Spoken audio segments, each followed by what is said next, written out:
Los comentarios vertidos en este medio de comunicación son de exclusiva responsabilidad de quienes las emiten y no representan necesariamente el pensamiento ni la línea de guanatosfm.net.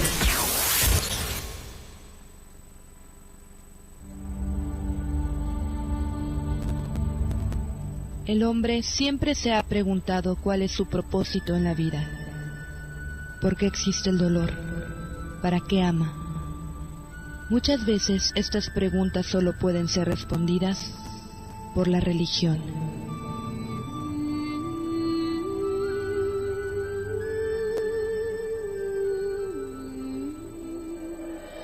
Sea bienvenido al programa Tocando lo Divino, donde charlaremos con especialistas de diversas creencias y buscaremos aclarar nuestras dudas existenciales para entender mejor nuestra fe y el mundo actual.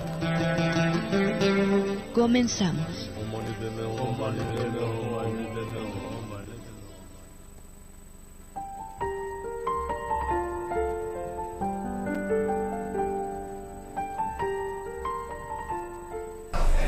Amigos, ¿cómo están? Muy buenas noches. Un saludo enorme de parte de esta servidora Karina Rivera por vernos y escucharnos nuevamente aquí en Guanatos FM en la segunda parte de lo que es este tema de la excomunión de Hidalgo y de Morelos.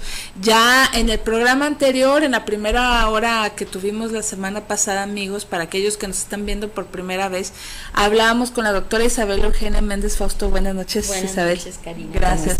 Muy bien, gracias. Hablábamos con ellas desde su expertise de la historia, de aspectos de antropología en la historia, pues cómo se daba estos contextos históricos, sociales en los que ellos se desarrollaron, cómo comienza todo con Hidalgo, luego hay un seguimiento con Morelos, cómo, por ejemplo, no sabíamos, esta servidora lo confiesa, que existía la Inquisición todavía en aquel momento. Cómo hace manera de resumen lo recapitulamos para aquellos que no vieron el programa anterior y los invitamos a verlo.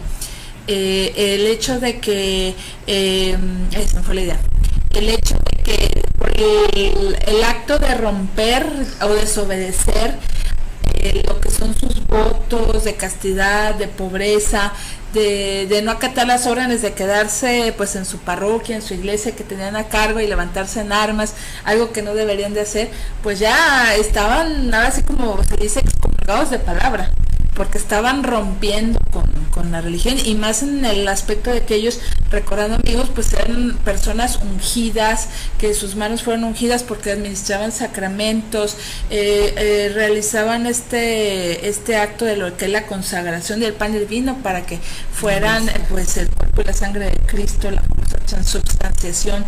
El hecho de que pues ellos estaban investidos, nos decía Isabel, y pues como pues también en un momento ya nos platicarás a todo detalle, ya nos daba una adelantadita en el programa anterior del proceso que llevaban, porque ya cuando se hace oficial es un proceso muy duro. Entonces nos gustaría que nos lo describieras con amplitud en qué momento fue.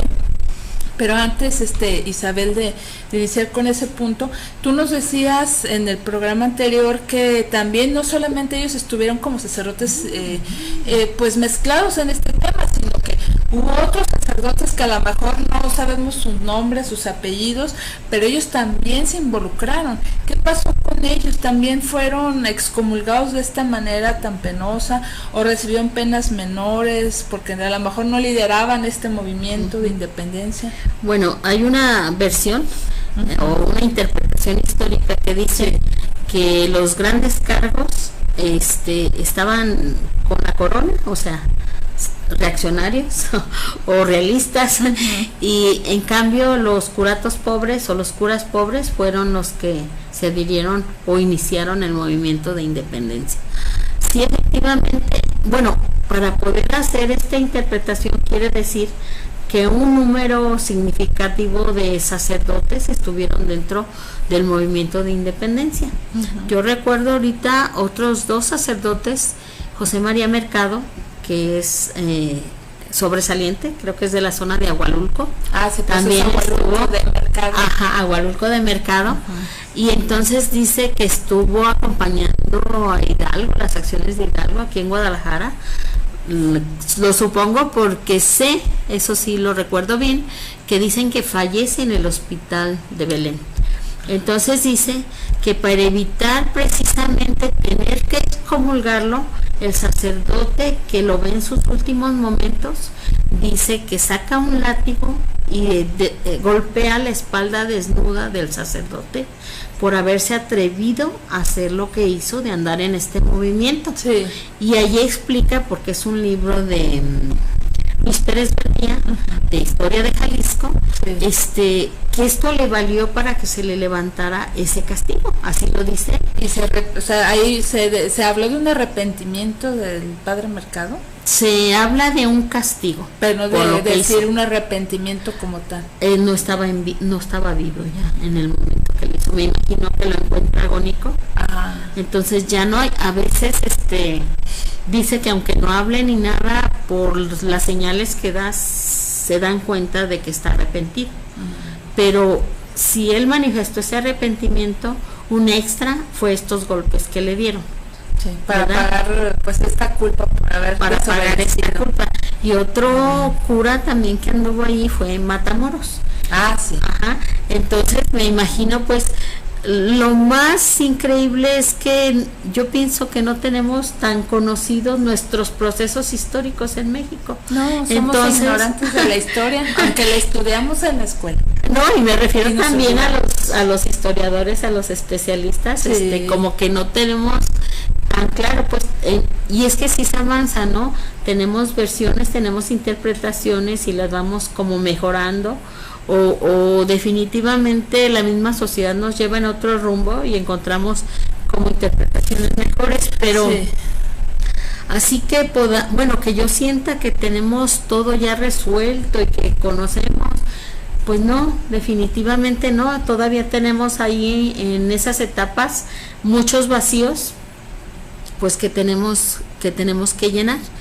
Entonces, ¿qué le sucedió a Matamoros? Por ejemplo, lo desconozco, yo ahorita no recuerdo cómo fue su fin o qué pasó. A lo mejor porque lo tengo más cercano el conocimiento del cura Mercado, me acuerdo de él, o sea, es parte. Lo encontré en el momento que yo estaba haciendo la investigación de cuáles eran los motivos precisamente por los cuales se excomulgaba una persona, y yo creo que por eso me impactó y me recuerdo de él tanto, claro, ¿verdad? Claro. Pero de Matamoros realmente no recuerdo en este momento cómo sucedió su fin o qué cosa le pasa. Pero pues ellos principales pues sí fueron sujetos de todo este proceso. Digo, además de hacer las batallas y andar en este escenario de guerra, otro escenario, perder, ganar, al final se les captura y pues entonces pues se les aplica el castigo que era el usual en la época. ¿Y cómo es este castigo de la excomunión? Ya tal cual, si no lo pudieras describir, por ahí ya nos adelantabas algo sobre las manos, pero si no lo pudieras describir ya de manera muy amplia. Yo te decía, leí un libro de derecho, de derecho como histórico y como inquisitorial, o sea, de las reglas que aplicaba la Inquisición, porque yo misma tenía dudas. Dentro de los archivos que yo he consultado, no había como muchos casos de la Inquisición, y menos que se ajustaran pues a estos grandes hechos de la historia de México, sino que eran personas como más anónimas, más particulares, casos como más sencillos. Sí. Entonces, por eso yo me atreví a leer este libro de derecho, como para saber a nivel nación qué tanto trabajó la Inquisición, qué tanta gente resultó castigada, y él decía, por ejemplo, que no había sido tanta gente la que había quemaderos, la gente que castigaban en vida en la hoguera. Las ciudades tenían su lugar de horca o de castigo, tenían su lugar de quemadero, así se llamaba, donde llevaban pues a esta gente excomulgada. y dice que no fue una cantidad grande, que porque había otras maneras de castigar. Por ejemplo, castigando en los bienes de la persona. ¿Se los quitaban? Se los quitaban. Otra cosa que se podía hacer era pues desconocerles la autoridad, que fueran funcionarios o que fueran sacerdotes. Se les destituía. Sí. Y que más bien lo que pasaba era que cumplían en parte su penitencia, y ya entonces el castigo, te decía, se hacía en una efigie, en una representación de él, o definitivamente se podía haber muerto también en los calabozos, y entonces eso ya justificaba que se hiciera sobre una representación de él. Uh-huh. Pero que para empezar el proceso se les desconocía los grados o los cargos que tuvieran, para no afectar la figura que ellos tenían social. Entonces, en este caso, pues un sacerdote, en primer lugar, sus distintivos eran las vestiduras sacerdotales. Otro, como dices, pues era la unción que tenían en sus manos. Creo que también contaba, ¿cómo se llama?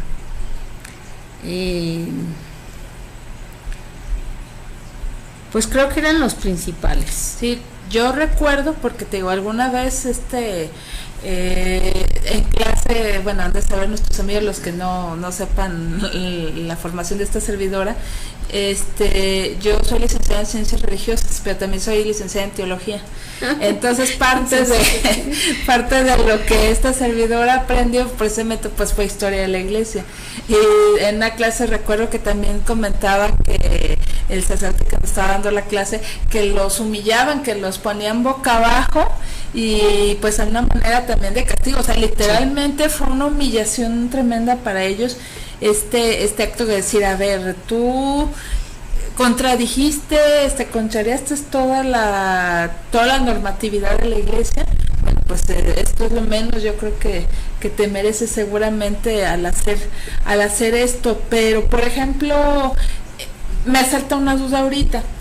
Antes de que tomaran a lo mejor las armas y de que empezara todo este movimiento, todos los sacramentos que administraron antes de, pues sí siguieron siendo válidos, ¿no? Sí. Pero después no, ¿verdad? Después no. Pero ahorita que dices, pues los castigos iban contra las personas comunes, contra los grandes personajes, e incluso podían ser contra pueblos completos. Un obispo ponía en entredicho o en interdicto un pueblo por desobedecer. ¿En serio? A un pueblo completo, podía negarle los sacramentos también con ese motivo. De hecho, se dice que lo hizo el obispo Cabañas a su muerte en 1825, ya cuando andábamos siendo un estado independiente, de también prohibirle a sus sacerdotes que administraran los sacramentos. Entonces hay como diferentes dimensiones del castigo, ¿no? Pueblos particulares, y este es un caso especial porque ellos eran unas personas públicas, por decir. Sí. Entonces sí empezaba despojándolos. Ahorita que estabas diciendo que recordara un poquito de la biografía de Morelos, también un trabajo, yo quise hacer la biografía de Morelos, como por entender más esto de las constituciones que él saca en 1814, la primera del Siervo de la Nación, y dice pues que su familia era de maestros, que su abuelo, creo, era maestro, y eran hacendados, y por ahí los especialistas en la biografía de Morelos, porque yo no siempre consulté documentos, decían inclusive que se movía en un mismo ámbito que Agustín de Iturbide, que también sería un contrincante, porque acaba siendo el emperador, ¿no? Entonces todos los actores están allí, se conocen, se tratan, el obispo, estos subversivos que son Hidalgo y Morelos, Agustín de Iturbide inclusive dice que trabajan en la hacienda de los padres de Agustín de Iturbide. Entonces como que entra al seminario Morelos ya mayor, eso de que se esfuerza mucho porque son curatos pobres y parte pues de sus necesidades las complementa, por decir, teniendo una tienda, repartiendo, comprando y vendiendo productos, y llega a tener una casa principal en Morelia, bien, entonces pues es gente que quiere prepararse, es gente que entiende pues que hay que esforzarse, o en ese contexto que les tocó vivir, pues tienen que esforzarse, no caer en la miseria, que a lo mejor era la condición pues de la mayoría de la gente. Y pues esos ideales, ¿no? Porque si tú empiezas a ver trabas, pues le sacas la vuelta, ¿no? Pero ellos no, de cualquier manera, pues llegaron hasta el final, ¿no? De todo este proyecto que alguna vez pensar. En historia se dice así como que Hidalgo suma a Morelos y Morelos suma a Guerrero, y bueno, ahí se van pasando pues la dirección del movimiento, y pues también van conformando etapas en la que cada uno va liderando, como dices tú, y pues este caso de que pues se les castiga, se les aprisiona, se les degrada, se les quitan todas las señales y se les aplican estos castigos tan graves, ahora me voy a referir al Amo Torres, que tenemos aquí en nuestro Mercado Corona, que también era un hacendado, que también lo iniciaron y se levantó por este movimiento, viendo pues por sus por la gente que dependía de él, sus empleados, quiero decir yo, y lo traje a colación porque los castigos eran durísimos, vienen desde la antigüedad. Por ejemplo, yo leí que para el caso del Amo Torres, que era hacendado en la zona de Piedra Gorda, que su hacienda la quemaron, la sembraron de sal. O sea, eso es maldecir, eso es... Sí, hasta las generaciones, yo creo, siguiente. Exactamente. Y ahorita que estoy diciendo eso, hay entre la gente que entró a la discusión, que en estos años de 2007, 2010, si hubo o no excomunión, hay la gente que dice también pues que allí está el acta en la que se hace esta excomunión, y la excomunión dice que es maldito y va a ser maldito ahorita hasta el final de los tiempos, es maldito en sus huesos, en su carne, o sea, es tremendo. Sí, es espantoso. Horrible, pues a lo mejor si a ti te dicen eso, es eso, ¿cómo? O sea, no, y viniendo de quién viene, ¿no? ¿Quién te está diciendo todo esto? Y entonces o sea, en primer lugar extenso, y se va así desde la uña de tu pie a todo el cuerpo, y el alma y el espíritu y este tiempo y el que viene y la eternidad, y o sea, es increíble, ¿no? ¿Cómo pasa? Pues igual es el caso de este hacendado, que la queman, la rasan, la salan, o sea, es increíble cómo tanta violencia, tanta agresión, tanto odio. O sea, en estos tiempos que ya nos sentimos modernos, ¿no? Estamos hablando del siglo XIX. Pues sí, no hace mucho. No hace mucho. Pues 200 años, 200 pasaditos. Sí, 200 pasaditos.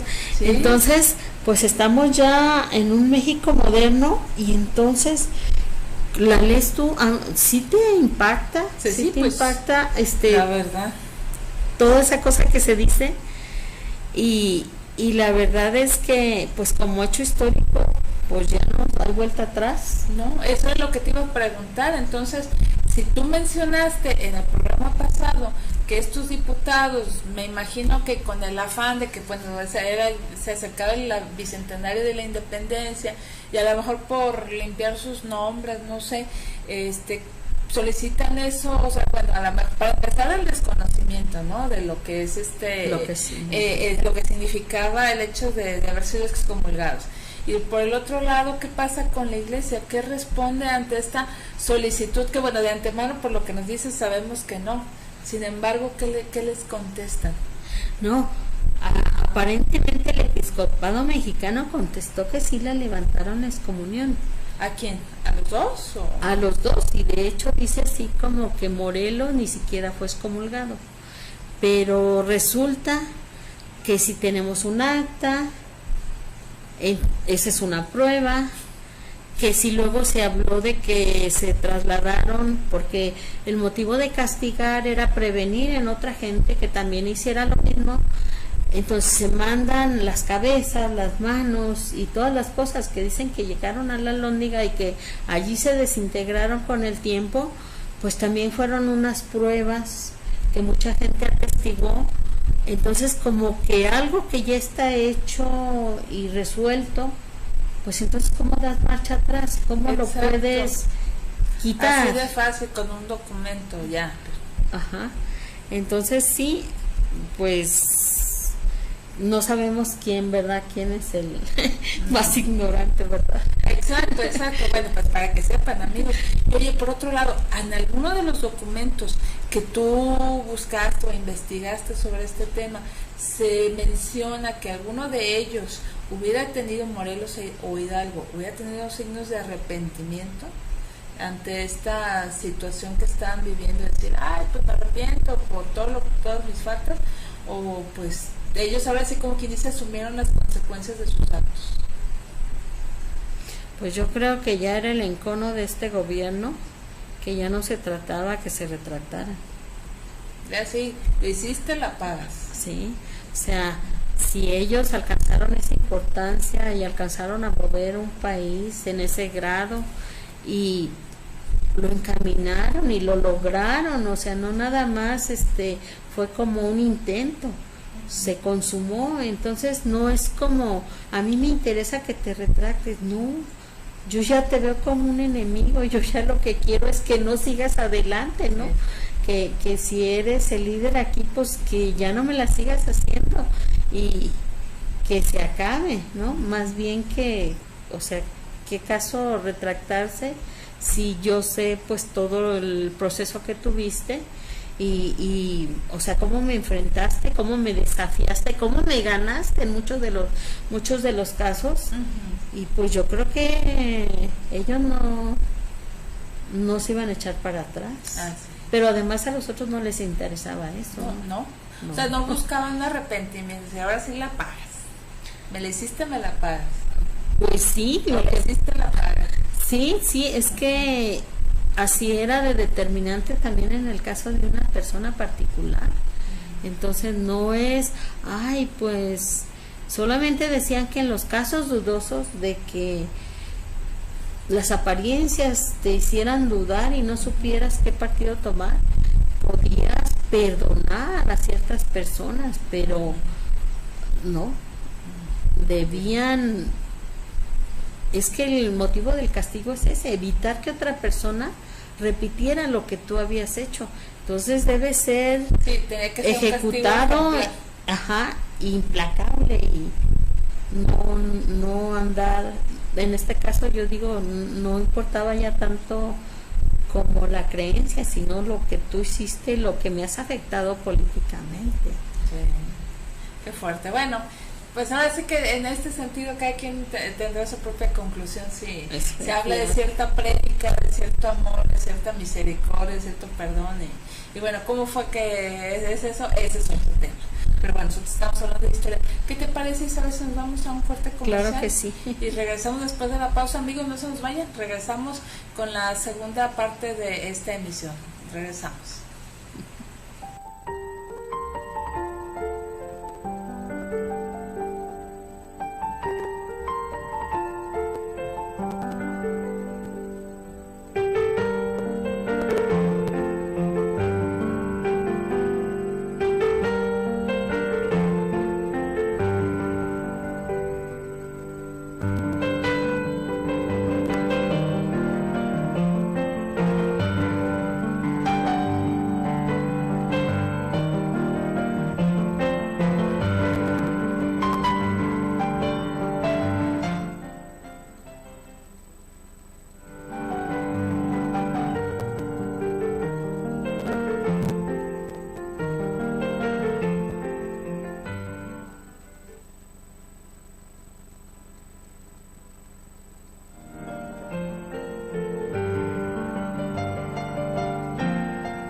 eco en tus oídos. Ya se acercan las vacaciones y nos vamos con nuestro experto en viajes hasta la llamada Ciudad Blanca, Mérida, Yucatán. Conoceremos la obra del escritor Aldo Rosales, Premio Nacional de Crónica Joven. 2019, año del caudillo del sur, Emiliano Zapata. Y en la música, Jari Franco. Estamos en Twitter, Nacional. Domingo 2 de junio a las 10 de la noche con Patti Velasco y Pepe Campa. Esta es una producción de RTC de la Secretaría de Gobernación. Con 11 años al aire, transmitiendo desde la ciudad de Guadalajara, Jalisco, para todo el mundo. guanatosfm.net, líder mundial en radio.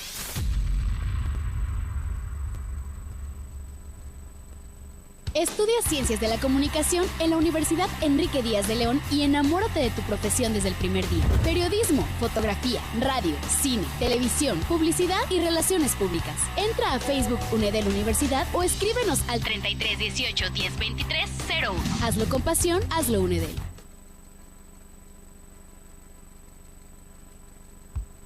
Te llevamos por donde tú quieras. Renta y disfruta de nuestros autobuses para viajes especiales. Tú eliges el destino, en México o Estados Unidos. Para ese viaje tan especial, disfruta el equipamiento total de nuestras unidades. Contacta a Tufesa y contrata. Que nada te detenga para viajar con clase. Tufesa, la experiencia más confortable de viajar.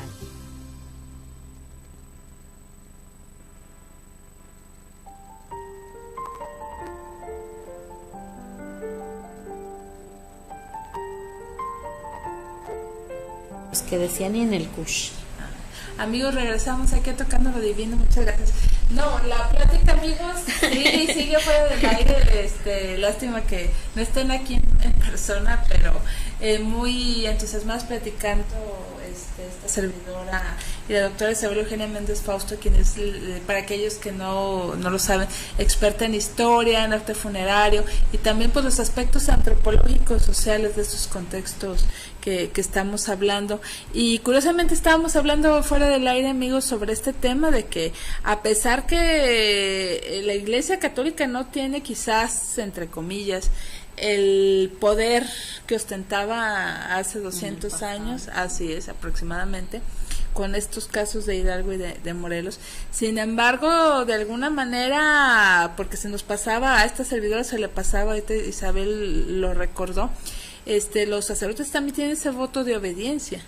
Y hay sacerdotes, no nos vamos a ir lejos, estábamos hablando del caso de Padre Solalinde, ustedes lo ubican seguramente, por el hecho de que fundó este albergue de migrantes, Hermanos en el Camino, para todos los que van pues en busca del sueño americano, que seguido ya pues cuento como 3 veces que ha venido aquí a Guadalajara, al Hospital Civil de Guadalajara precisamente, y hablando de eso, que la iglesia ya pues como que le tiene ciertas restricciones o ciertas situaciones, porque pues él ha hablado de cosas, situaciones políticas abiertamente, de sus, ahora sí, de a quién le va y quién le gusta, o se ha declarado en contra de ciertas situaciones a nivel religioso.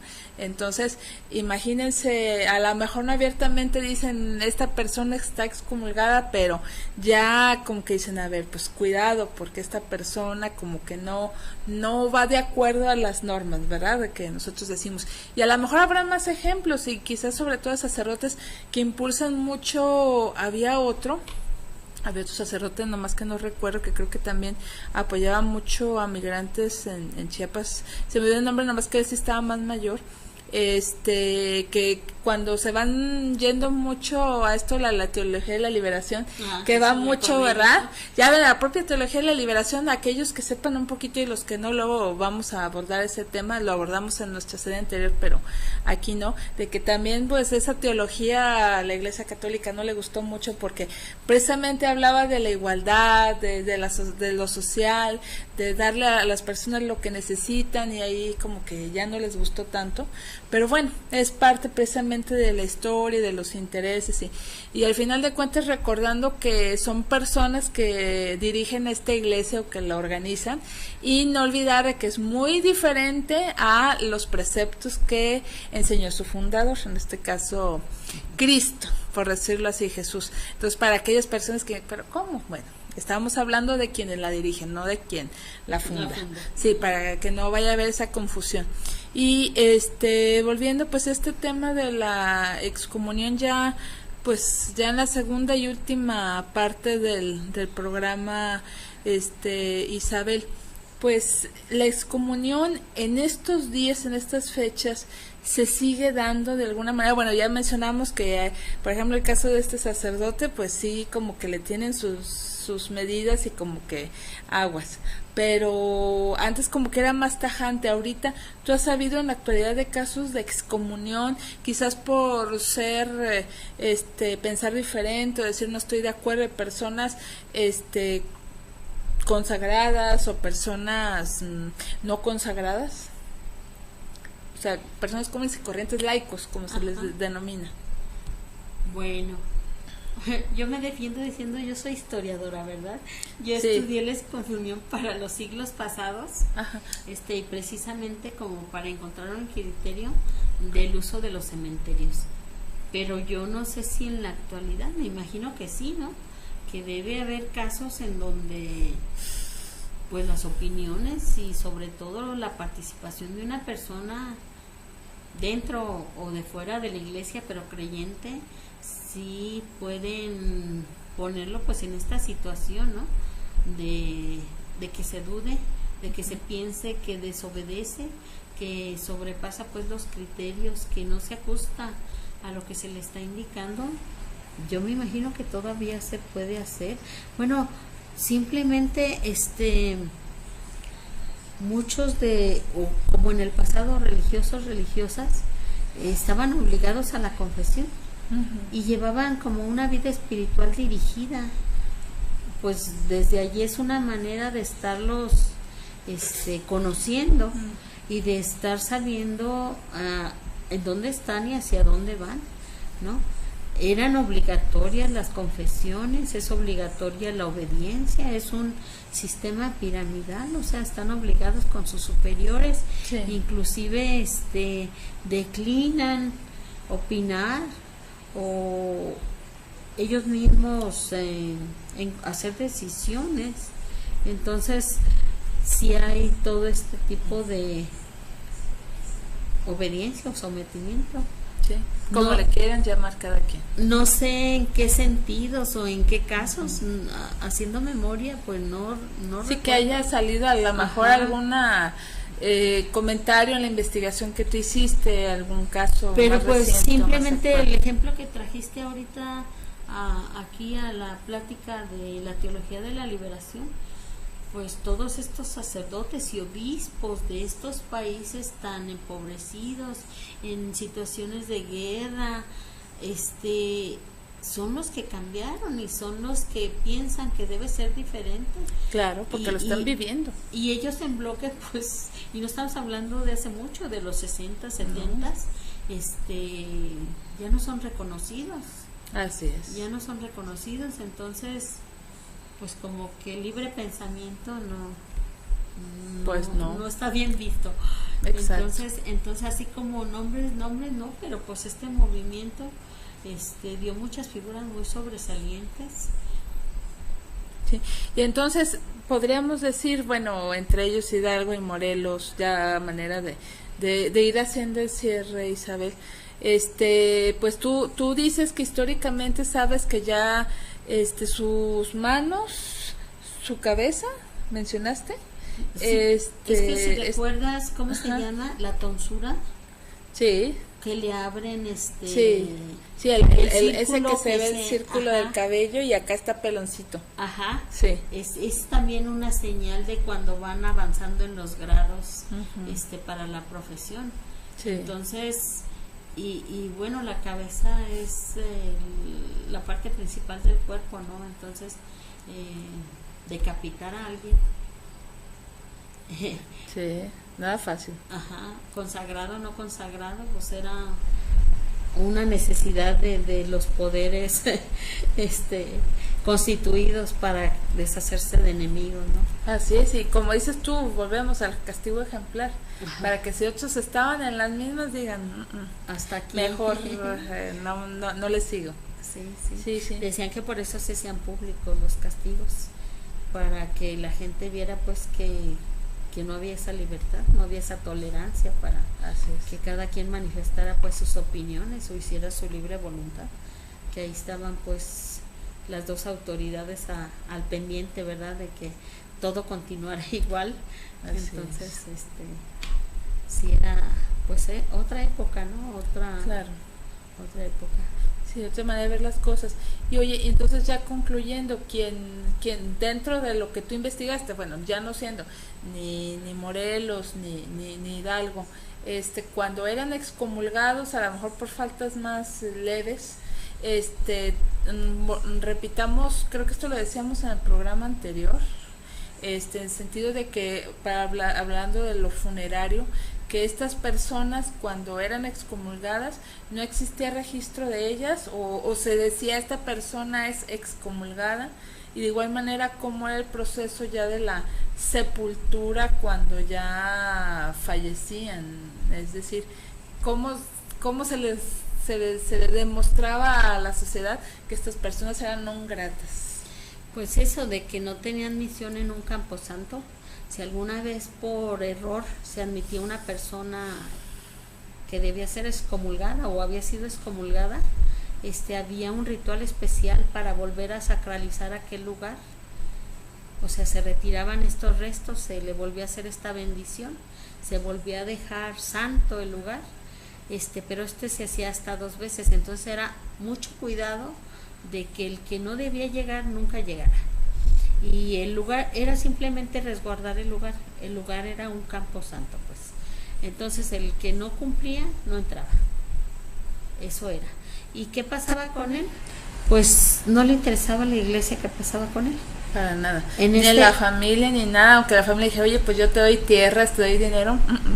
Sí, lo que pasa es eso, la misma familia, es que los castigos que imponía la iglesia eran así, te excluían de la sociedad, te excluían inclusive de tu propia familia, pretendían que no, decía en este caso, que ni siquiera se hicieran oraciones por ti. Como se llevaba el juicio por 1 año, no se enterraba dentro de un camposanto, se enterraba afuera, lugar público donde le pisaran todo, sí. Como dicen las canciones, te trillaste el ganado. Andale. Y solamente por precaución alguna vez se le ponía una señal para que en caso de que ellos dieran marcha atrás y dijeran no, sí está bien, ese cuerpo regresara hacia el camposanto. Uh-huh. Pero sí era posible dar marcha atrás, pero si la iglesia lo decía. Sí, la iglesia lo decía, y por eso era este juicio, o sea, dependiendo del veredicto. Pero yo más bien lo que encontré es que al año no se habían fallado estos casos, y a veces protestaban los familiares y protestaban 4 años después y no se había resuelto, ¿no? Entonces yo pienso que se da un hecho, o sea, Guadalajara desde el siglo XVIII estuvo creciendo desmesuradamente en su población, sí. Y entonces ya pensar en que un párroco podría, que ese era el sentido, vigilar a todos sus feligreses y dar cuentas de su buen o mal comportamiento, pues como que se volvió cada vez más difícil, ¿verdad? Ajá, lo sobrepasó en muchas ocasiones. Por ejemplo, dice que antes de que se hicieran las 2 parroquias más antiguas, que son el Santuario y Mexicalcingo, la catedral tenía más de 20,000 feligreses. Entonces, así como que pensar que el cura los conocía bien a todos y pudiera... No, está difícil, ¿no? Está difícil. Entonces, por esa razón, el juicio se hacía entre la gente que los había visto morir y sus propios familiares. Sí. Entonces, ahí se tomaban cuentas de todo. Si había ido a la confesión anual que obligaba a la iglesia, si había guardado todas las prácticas estas de Semana Santa y todas esas, que si confesaba y comulgaba a su tiempo, que si, o sea, de todo se preguntaba, hasta inclusive cómo los vieron las personas últimas, desesperados, locos, emocionalmente o psicológicamente, sí. Cómo se encontraban, en el caso, por ejemplo, de que luego cometieran suicidio. Porque era como un atenuante. Si ellos estaban fuera de sí, se veía como un atenuante pues al caso. Pero encontré también un caso de un francés que era un hereje, porque desconocía todas las creencias católicas, entonces también se le da por excomulgar. Pero el caso era así, o sea, simplemente te sacan del camposanto, de los libros, de las preces que hacía la iglesia, que lo normal era que al año tuvieras sufragios, decían, o sea, se te hiciera la misa y se te recordaran y todo eso, y entonces había una prohibición. El excomulgado estaba fuera de la familia, de la sociedad, del recuerdo y de todo. Era una muerte infame, sin fama, la verdad, sin recuerdo. La verdad. Y ahora cómo son las cosas tan diferentes, Isabel, de que independientemente de que si la persona cómo vivió su vida, bueno, ahora están todos estos cementerios públicos, privados, donde pues ya la iglesia no tiene tanta injerencia, y como inclusive a lo mejor personas que no ostentaban alguna creencia en vida, pues a lo mejor los familiares dicen, bueno, pues que se vaya con su misa a cuerpo presente, ¿no? A ver si por ahí alcanza algunas gracias, algunas bendiciones. Sí, de hecho, los juicios son simpáticos, como dices, porque, bueno, tienen que participar, declarar los familiares, y entonces a veces, contra todo lo que diga la iglesia, ellos dicen, no, sí asistía a misa, sí vino a la comunión anual, sí, no, sí daba diezmo, ¿cómo no? Sí se arrepintió, él hacía sus oraciones. Entonces tratan, me imagino que en ese afecto, y ese es el caso, o sea, ante una iglesia que es tan rígida en sus criterios, y estos lugares camposantos que acaban despertando incluso hasta el repudio de la sociedad por la desorganización que hay, que dicen es un lugar que debe durar hasta la eternidad para descansar, pues ven el desorden que había, por ejemplo en los casos de desgracias, epidemias, que había tanto movimiento de tumbas.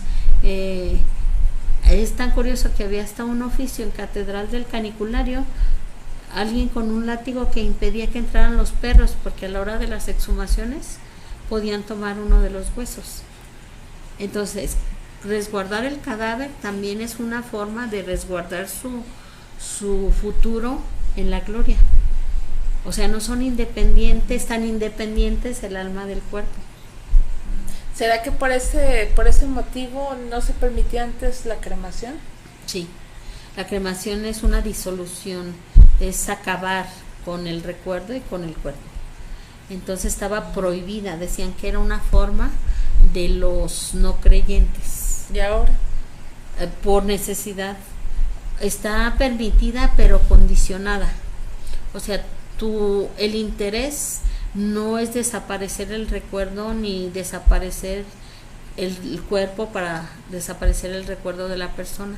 Es por necesidad de espacio. Así lo dijo el Papa Pablo VI.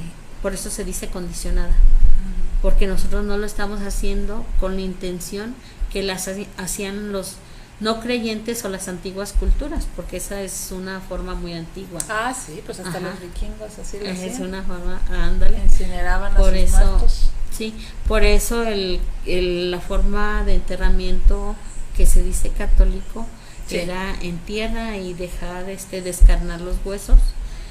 Que también con el tiempo ha habido diferentes tratamientos. Por ejemplo, en Europa se hacían museos de tantas osamentas, se resguardaban, se presentaban hasta como obras de arte. Entonces es diferente. Entonces era hasta que descarnara, y luego ya se guardaban en alguna, o más bien se conjuntaban en un lugar varios, y no así como que a perpetuidad, porque pues sobre todo ahorita que somos tantas personas, imagínate que va a haber espacio por eso ahora ya hay diferentes modalidades, ¿verdad? Pues sí. Y más rápidas. Qué interesante, y económicas. Mira, cómo nos fuimos de una cosa u otra, pero bueno, también es para aprender. Y pues Isabel, ya a manera de despedida, ¿qué conclusiones podemos sacar de este tema? ¿Qué aprendizaje? Para que pues ya nos quedemos, pues despidamos de este tema. Yo creo que vamos a volver a sacarlo, porque muchos dicen que nos apresuramos a hacer la celebración en 2010. Porque si recuerdas las conclusiones, o sea, el 10 fue el inicio, la conclusión es el 21 y la de la revolución es como los años 30 casi. Entonces como que alguien se va a acordar en el 21 y por los 30 a volver a sacar el centenario y el bicentenario, ahora sí de la conclusión de estos movimientos. Entonces, pues ahí van a volver a sacar todos estos asuntos. Pues ahora sí los historiadores se van a ir hasta 2007 para revisar esta petición. Pero pues yo con lo que me quedaría es que un decreto no borra lo que fue un proceso y un hecho, pues que ya transcurrió y no puede ser modificado, ¿no? Pues sí. Puede haber la mejor de las intenciones o solamente el interés de cumplir con ciertas peticiones, pero pues lo hecho está, ¿no? Así es. Lo hecho está. Sí, no, y resaltar otra cosa, de que, bueno, eso lo decíamos ya en el programa anterior, de que pues hay ciertos errores en la historia y que no idealizar a estos personajes, pero lo que esta servidora quisiera añadir, Isabel, es en el sentido de que bueno, a lo mejor ellos se la tuvieron que jugar, válgame la expresión, de romper reglas y desacatar órdenes y pues salirse de lo que ellos eran, porque bueno, pues es parte del movimiento y de alguna manera pues contribuyeron con sus errores o con sus detalles, para bien o para mal, pero contribuyeron a la independencia de este país. Sí. Entonces pues eso pues es digno de ser reconocido, independientemente de todo, pero me llama la atención que en ciertas imágenes se les sigue representando todavía como sacerdotes. No sé si esto sea apropiado o no. Bueno, lo que pasa es que quedaron ya como fuentes, ¿no? Sí. O sea, tampoco vamos a destruir una pintura porque ya no expresa exactamente la opinión que tenemos ahorita, ¿verdad? Exacto. Pero es real para algún momento, ¿no? Pues sí, para sí, algún momento. Antes y es valioso siempre, me imagino, porque normalmente cuando hacemos una investigación, pues volvemos a repasar todos estos hechos, y todos hay que tomarlos en cuenta. Pues sí, eso es cierto. Y bueno, aquellos amigos que quieran profundizar más, bueno, esta servidora le pasó y sí le sirvió, visitar pues toda la región de Guanajuato, pues ¿qué se llama? ¿Región Bajío o algo así? Bajío, y visitar estos lugares históricos, porque a lo mejor no somos fans de la historia o no nos gusta porque no me grabo las fechas o no me sé cómo está todo, pero estar ahí y ver todos los contextos te sirve mucho y te ilustra y te hace entender tantísimas cosas sobre todo este proceso, la mentada ruta de la independencia que mencionaba Isabel, que en el 2010 precisamente se pusieron unas águilas que iban, y es más, hasta había en el 2010 un pasaporte que creo que ibas visitando los lugares, te iba describiendo un poquito y te sellaban en el 2010, ahorita ya no, te sellaban el pasaporte como decir, ya lo visitó. Entonces, sea por el pasaporte no lo sea, pero sí vale la pena quienes somos mexicanos y quisiéramos conocer más al respecto, usted que a lo mejor no es mexicano pero nos ve en su país, conocer tu historia, porque si no conoces tu historia no conoces tu identidad, no sabes quién eres. Entonces sí vale la pena conocerlo y empaparse de ella para ahora sí tener una verdadera opinión de qué es tu país, hacia dónde va y cómo se forjó. Sí, decir, pues conocer para valorar. Exacto. Porque precisamente hablando de la ruta, yo es un aspecto que siempre me ha interesado, el espacio, y decir, cómo este ejército provisional, improvisado. Sí. O sea, fíjate nada más las distancias. Sí. Todo o sea, desde allí. Todo, casi medio país, ¿no? Más de medio país. Digo, eso es extraordinario. Nosotros ahorita ya no somos capaces de ir a Zapopan, ¿no? No, ya queremos que nos lleven, nos traigan, y si está hasta muy lejos, pues o un avión o un camión, pero no, imagínense ellos a pie. Ajá, y con esas necesidades, ¿no? Porque no tenían seguro ni pertrechos, ni comida, ni nada de nada. Por eso entonces, pues saqueaban los lugares donde iban visitando. Sí, no, o sea, hay mucho que aprender, pero bueno, son los contextos y las situaciones. Isabel, ¿ibas a comentar algo? Sí, yo digo, pues a final de cuentas, como dejar un poquito de lado ese desprecio que hacemos a veces de nuestro propio país, de nuestra historia, porque sí tenemos cosas valiosas, ¿verdad? Sí. Y hay que conocerlas bien y hay que reconocerlas en lo que han valido para lo que somos los mexicanos actualmente. Claro, así es Isabel. ¿Tienes algún medio de contacto, un correo electrónico por si nuestros amigos quisieran consultarte algo sobre el tema? Sí, mi correo electrónico es ISE, Isabel Eugenia, M de Méndez y Faust, hasta la T de Fausto, isemefaust, @yahoo.com. Ahí estoy a sus órdenes. Gracias. Con mucho gusto. ¿Lo repites, por favor? isemefaust@yahoo.com. Pues ahí está. Ya ahorita en lo que estamos platicando, Isabel y esta servidora, ya se me vinieron a la mente no sé cuántos temas. Ya la ardillita ya estaba elucubrando. Entonces, a ver si Isabel está de acuerdo para que los toquemos, que valen la pena, son temas muy interesantes.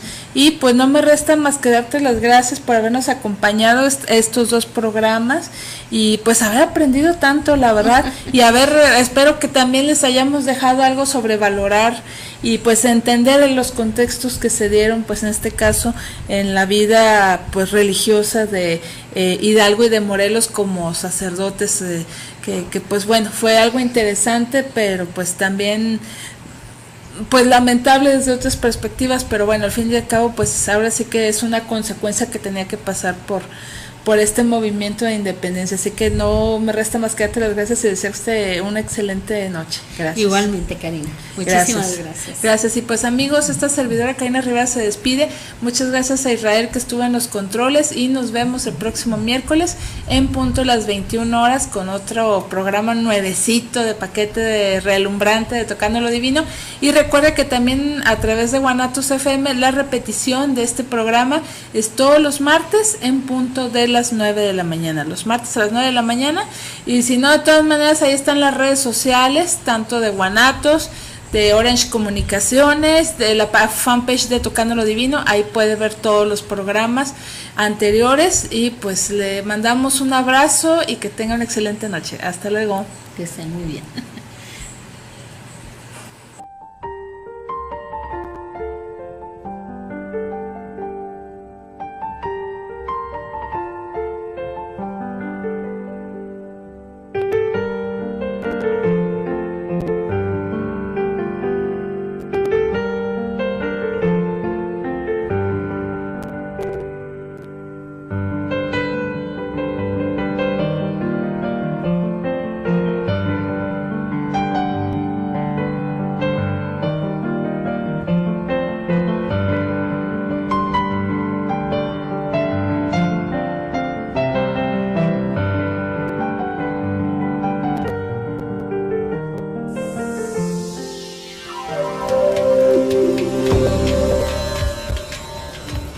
Hemos concluido hoy el viaje a través del mundo de la religión.